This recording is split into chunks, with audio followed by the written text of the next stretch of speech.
Thank you, Abby, and thank you, seniors.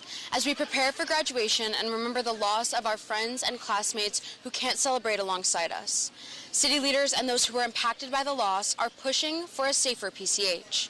But as Gabrielle Salgado reports, change to fix the deadly highway may not be coming fast enough. PCH serves as Malibu's main street, but it's also a hotspot for deadly crashes, with a high rate of crashes occurring in this stretch where PCH meets John Tyler Drive. City leaders and loved ones of PCH crash victims are fighting to make the highway safer. Me and Peyton used to always go on drives on PCH. That's what we would do, in the late hours of the night if we were bored. But deadly drive. City leaders and members are pushing for a safer PCH. It's everybody's responsibility to try and make this place safer. The City Council proposed 16 of its own traffic calming measures, including slower speeds, business and residential districts, and less parking along the highway. It's an uphill battle. We're going to do everything we can. However, some of the proposed changes add safety concerns, like temporary speed bumps. Over 30 miles per hour, they become launch pads. And increased signage that, if there's too much, might be ignored.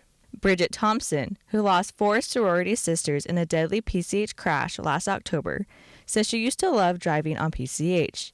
We loved going on drives, listening to music. But now, she avoids the drive. When I'm driving on PCH, I definitely feel a lot more anxious than I did before. For some, including Thompson, change on PCH is not happening fast enough. I feel frustrated that I can't wake up and see their faces and I can't wake up and see their smiles. Mayor Steve Ehring says changing the highway will take time. You're changing a culture. You're changing what people have done for years, and that just doesn't happen quickly. Even though he, too, wants to see a faster change. If I knew how to make it happen overnight, I'd be doing that in a heartbeat. Thompson is continuing to push for change in honor of her 4 best friends. I'd like to see more changes at a quicker rate because obviously it takes a split second for someone to lose their life on PCH. The City Council plans to continue uplifting the voices of those pushing for a safer PCH. If we let this fade, nothing will happen.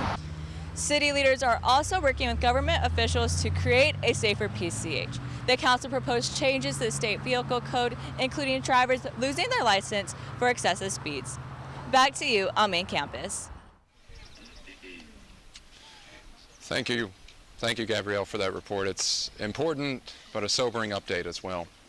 I completely agree, and I think as we're seeing change start now, it's really important we keep that momentum moving as time progresses on. It's going to take everyone, Pepperdine, the city, the state, to make significant change on PCH.